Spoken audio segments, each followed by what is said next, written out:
Hey everyone, and welcome to the Therapeutic Podcast. As the name suggests, this podcast is everything about therapy and mental health, hosted by two counseling psychologists who have a lot to say and who would otherwise just sit beside a fireside and talk about it. So instead, here we are. Thanks for tuning in, and I hope you enjoy.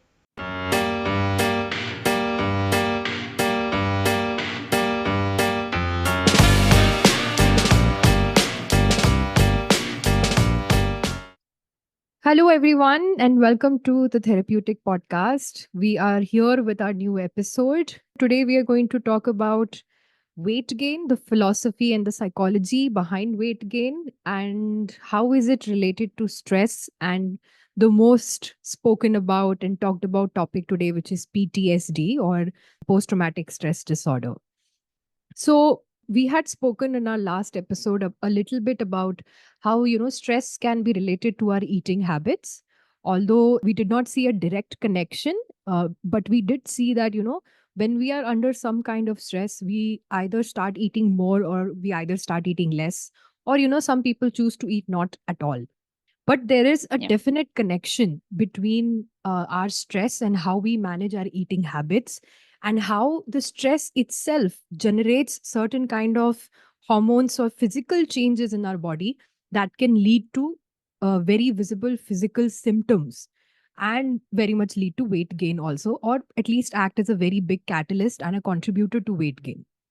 So today, it is going to be all about that, and we are going to specify on how important it is to look on the psychological side when we are speaking about weight manipulation. It can either be gain or loss of weight. The general relationship between the physical and the mental side of stress and weight gain. So, Zainab, how did we come to think of this topic though? Like, do you remember?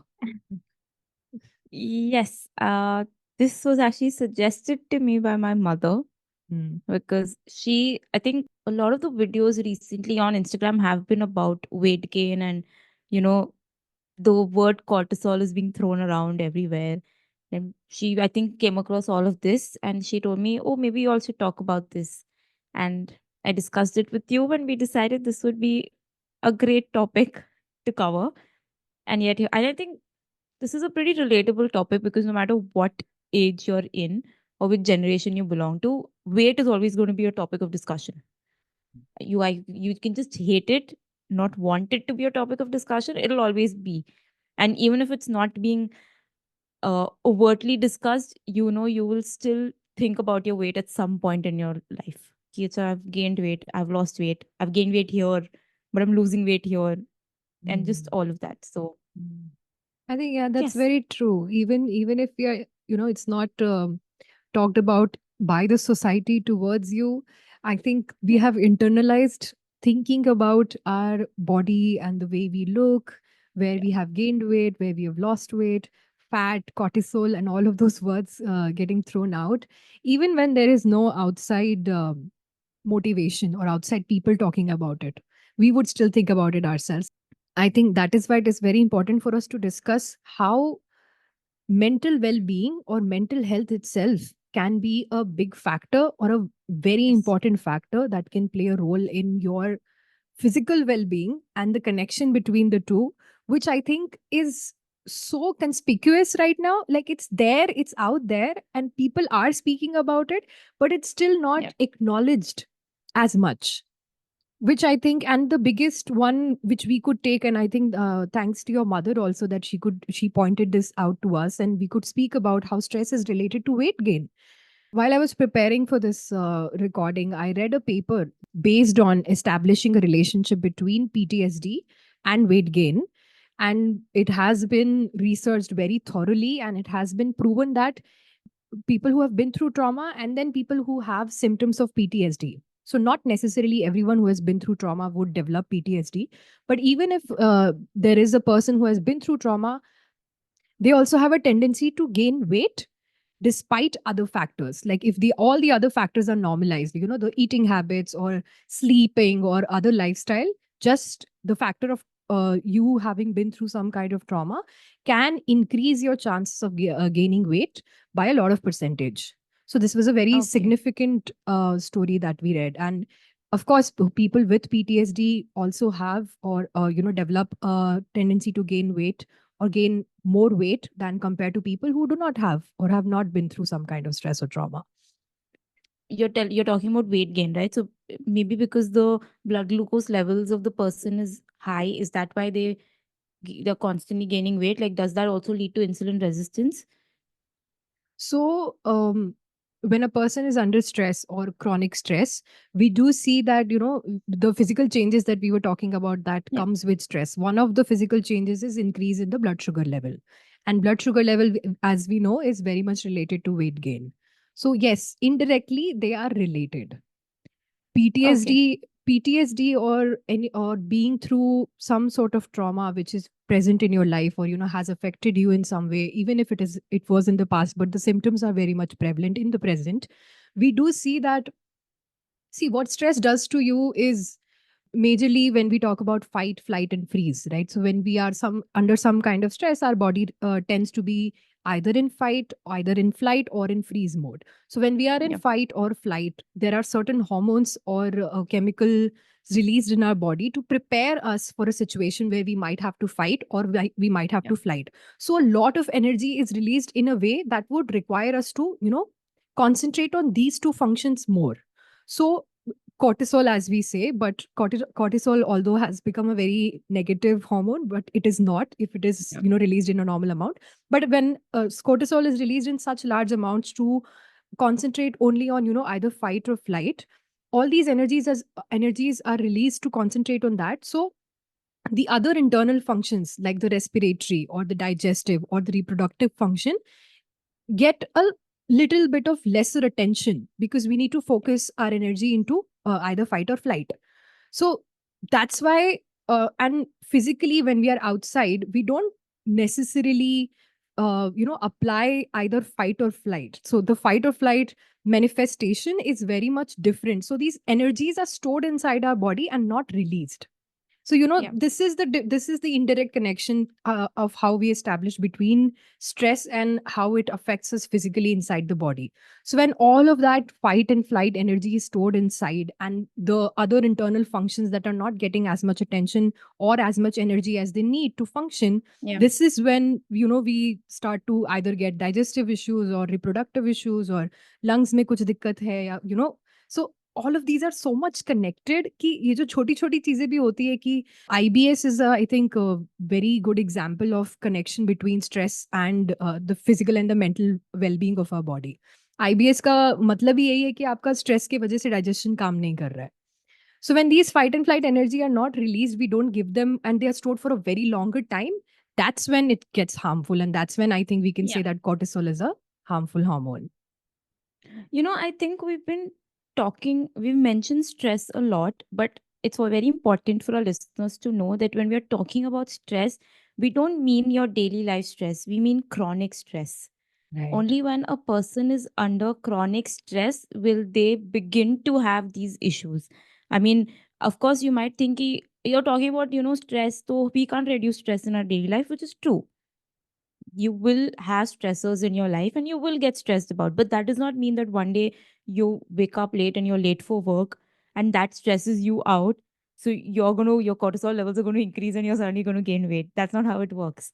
Chronic stress basically means that you're having stress for a long periods of time, which actually affects your quality of life. Right. So when your quality of life gets affected, it means that that means your body is releasing more cortisol than it needs to. It's irregular amounts, and that's when the cortisol is released. Now, again, like Meenal mentioned, cortisol is released during the fight or flight response. Now, if you have chronic stress, it means your body is constantly in the fight or flight response, which means cortisol is being released constantly. So your body does not know when to stop because you are always in the mode catch and now I have to fight. And like Meenal said, that's how it's related to uh, survivors of post-traumatic stress disorder because they've probably underbeen chronic stress for long periods of time. So a lot of their body functions have adapted to living in those conditions. So for Mm. them to even come back to normalcy, where all of us follow a certain clock, right, that by 10 we are hungry, by 1 or 2 again we are hungry again, by 10 or 11 in the night we want to sleep, our bodies, sleepy, that because that's a clock that our body follows. So even when that gets disrupted once or twice, we already feel very different. Now if that has become a regular thing, your body does not have a certain timetable to follow. So it's just doing whatever it has to do to survive, right? So that's what happens to your body, and that is also one of the major reasons why you gain weight. And again, weight gain is not just because of cortisol. So that does not mean that I'm gaining weight, so my cortisol is high. There are obviously different factors, but this can be a major factor. You see, I think, but it's also interesting to understand that all these other factors are also affected by stress. So, all Yes. these eating habits and snacking at night and, late sleeping or not having proper sleep, all of these are also somewhere affected by the level of stress you're Yeah. facing. Not just stress on the mind, but also on the body. Like if you're Mm. constantly eating and not sleeping, your body is also stressed. Forget about your psychological stress that we're talking about, emotional stress. So that means your entire being is in stress, not just like emotionally and mentally, but even physically, your body is haywire. Ki, "Acha, what do I do now?" That's true, very true. And I think it's also, I find it very fascinating to understand how all of this is very interconnected. And up until now, like, I think we were very unaware of that. And my whole way of thinking about stress and, lifestyle changed when I got to know about this connection of how stress can affect literally every part of our life, every part of our body, and every organ of our body, which is very fascinating because every time I have gone to a doctor to, let's say, talk about my digestive system also, I have gotten a response that it could be because of stress, but I've never Yes. gotten to understand that, they say that, work on your stress or lower your stress, Yeah. but they've never literally like they have never explained what is the connection between it and how to Yeah. even lower the stress.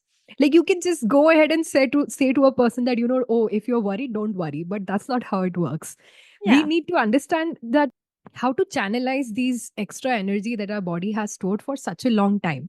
And also, you gave a good example, like if you're late for once, you're late for your office one day, so that's not how really stress works, because yes, you're late for Yes. your work and you go on about your day and then you forget about the stress.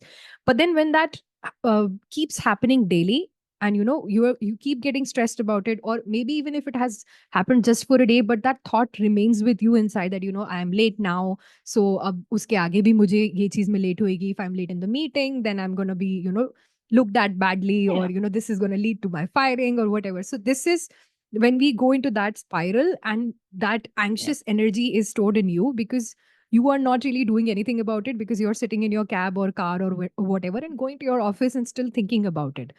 These thoughts are inside your brain, but the energy in your body is still there. The Yes. anxious or the nervous energy is still there. That is a very big factor to look into when we talk about stress and how it can be, Yeah. mm, how it needs to be reduced or how it needs to be processed. Yeah. Mm. I think, like you give the example of doctors, right? I also had the same thought that no matter, at least for women, I've noticed that if you go to a doctor and let's say you're going to a gynecologist and they tell you a lot of times that, okay, you have PCOD or PCOS, probably because you're very stressed. But what does that mean? What do you mean very stressed? Exactly. Like, if you actually sit down and think about it, you think, acha, but this is daily life stress, na? Ki there's some issue at home or there's some issue at work or personal life, whatever, and that's why I'm stressed. But also, I think what people fail to understand, or when somebody tells you, like you said, ki, acha, don't worry, it doesn't help. The worries are always going to be there. Like, we can't remove the something that's stressing us out. Like in therapy also, sometimes I think they say कि अच्छा, this person is stressing you. I'm not saying in therapy we say that, but usually people Mhm. assume that we say कि अच्छा, this person is stressing you out, cut them out of your life. But sometimes you can't cut the person out of your life. But dealing with that stress, like you said, it basically means is to work your way around that stress so that it does not affect you as much as it does right now. I Yeah. mean, you can't go around picking everything and throwing it out of your life just because it's stressing you out.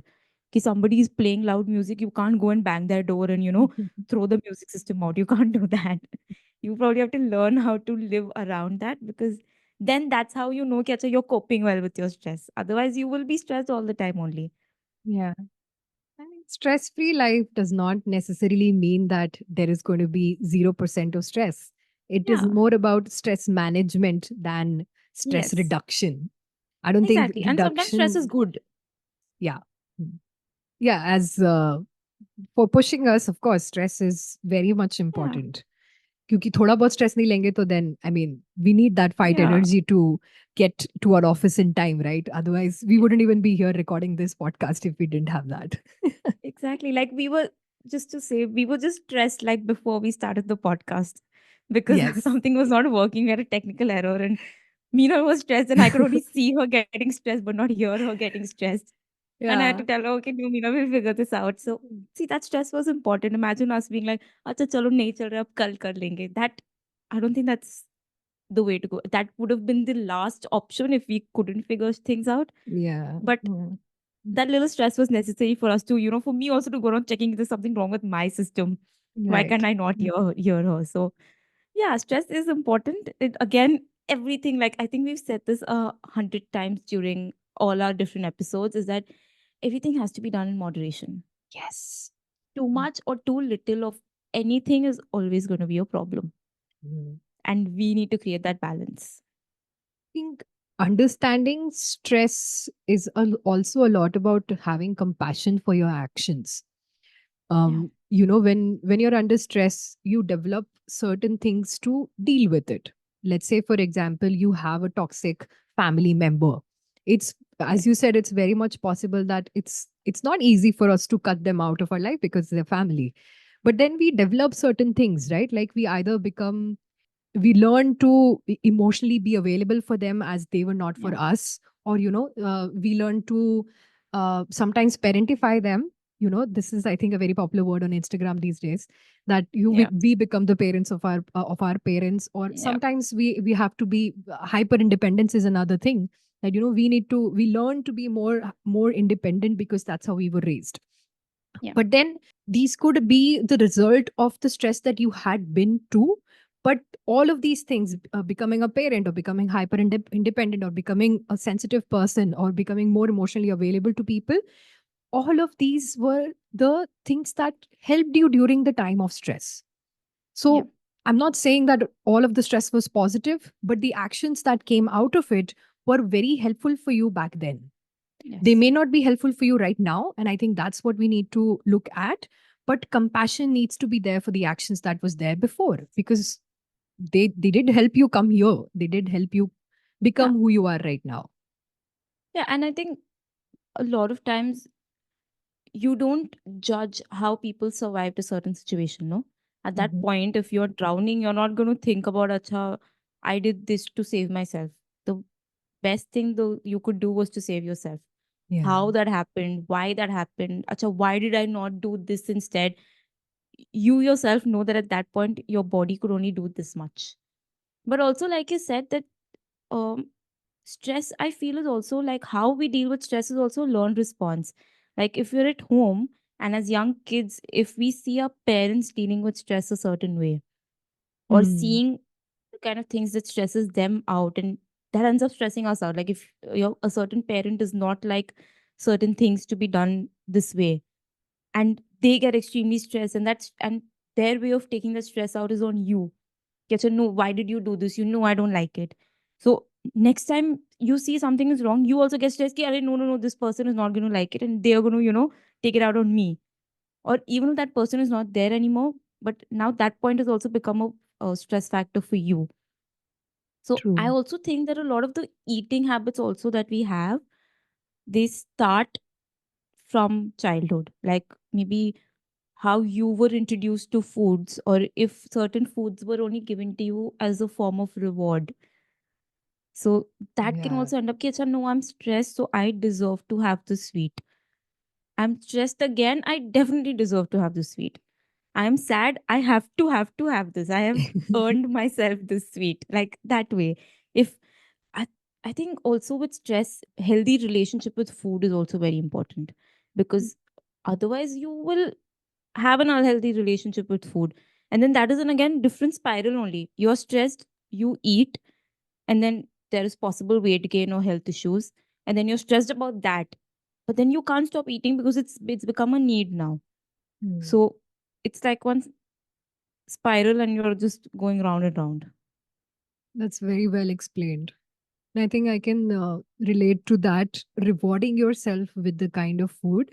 Because I was also in when I was in a stressful job that I did not necessarily like, when I used to, at the end of the week, I used to find myself picking up without even thinking about it, like I thought that this is the kind of weekend I need and this is the kind of weekend I deserve, because I have suffered through the 5 days now, and I can reward myself through the whatever food I want or whatever dessert I want. And these actions are very much Yeah. into the reward system. Your brain rewards you for that. That's very natural for us to think about it, and it's okay for you to do those things every once in a while.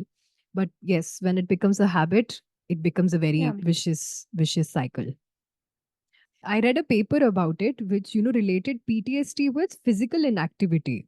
So when you Mm. are into chronic stress or when you've been through some kind of trauma, it is possible that you may not be that much physically active, which then Oh. again is very much connected to unhealthy eating habits that leads to Maybe. unhealthy and when you are already inactive and not physically mobilizing yourself, Yeah. and then there is unhealthy eating habits attached to it, which leads to the brain rewarding system, right? Like because you've suffered through all Mm. of that, and so now you need to reward yourself, and that circle continues. I think the idea of that is also that uh, while we're being physically stagnant, we're not mentally stagnant at that point. Mm. When we're rewarding ourselves with food, like you said, we're rewarding ourselves because we've overcome all the different thoughts that we had in our head. And now we're exhausted at the end of the day. It's not that we're not tired, we are exhausted, but because we are mentally exhausted, we feel like, acha, we deserve this treat. Mm. Physically, though, you might be sitting in one place only on your phone, according to others. But there's one whole battle that you fought mentally, and that's why you feel like, acha, I'm exhausted. Now I deserve this Mm. food or whatever. It's very true. These days, at least because I work closely with parents and with students, I've come to realize that while we mentioned that the stress of the parents also gets carried forward to the children. Mm. uh, these days, because of what parents watch on the news or read, that okay, this is happening and that is happening, they like to keep their kids extremely sheltered. Okay, acha, I will not send you to, I'll not allow you to go play with that person. Even if you're a high school student, I will not let you cross the road and go there alone for a class or for a tuition. I have to be there with this child.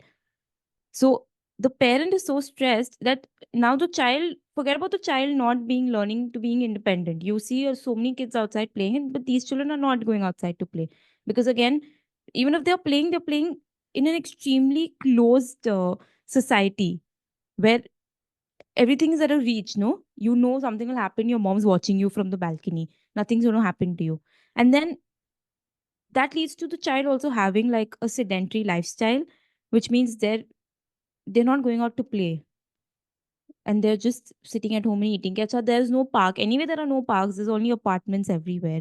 They don't even go down to play because I think also the culture of knowing your neighbors is not there anymore. Mm. There's a lot of different factors also as to who you choose to mingle with. So that also Mm. comes into play, which means the children are not as open as they probably. I mean, I hate to be that person and say कि हमारे ज़माने में ऐसा था, but this is actually what I'm seeing around, that they do not mingle as much. And when kids don't mingle, the only way kids mingle is through play.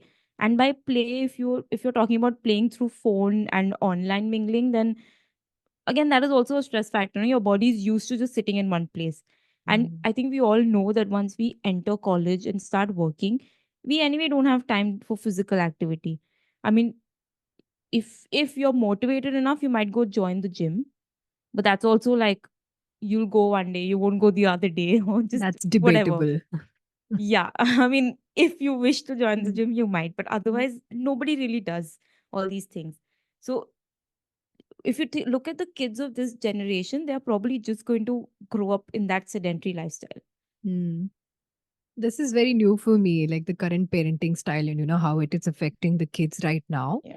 But I do agree very much how parents can transfer their stress onto the kids.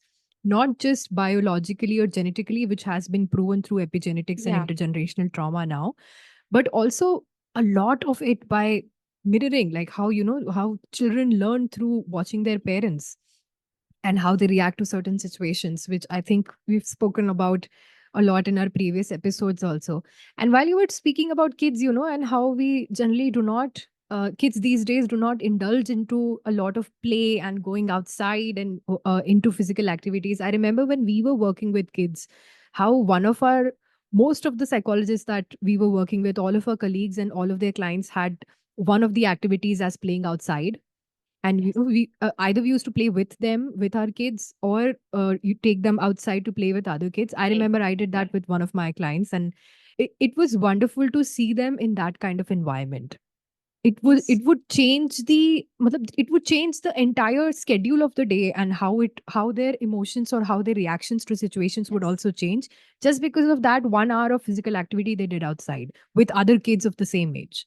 This goes without saying that plays such an important role in growing up, Yeah. while growing up as a kid. Mm. But which also translates to, like, if you're used to playing with your friends, and that becomes the highlight of your day because you feel so happy when you come back home. You Once you become an adult also, you seek that by meeting your friends.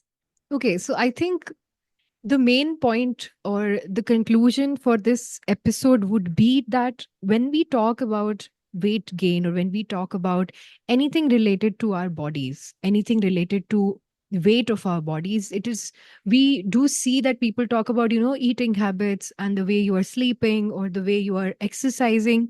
It is very much important to go beyond just talking about lower your stress, and also look into how we can work upon reducing our stress. And I think it would also be good for us to make another episode on that and talk about how we can actually process and work with our stress. But yes, even when we're looking at ourselves and our bodies and, using those judgy eyes, let us be very mindful and compassionate towards the mental side of it and the physical, with the physical side of it. We've discussed a lot about how we look at our bodies and probably what should be the ideal way of looking at our bodies in our body image episode. Maybe you all can go out and check out that episode as well. And probably, like Meenal said, we will do a future episode on stress. But like she said, it's also very important to be kind, to understand. I think anything and everything starts with understanding your body, and understand why you're stressed, what is making you stressed, and probably try to work on it. And if you can't, nobody's asking you to do this alone. This does not have to be a lonely road. Always ask for help, either from a loved one, or if you feel like nobody from your circle can help you, always go for a professional who might help you with this. I really hope that this angle of looking at the possibilities of weight gain and weight loss makes you look at your bodies and the way you treat it. So, in that way, I think that's what we wanted to deliver with this episode. Hope you gained something, and we will see you next time.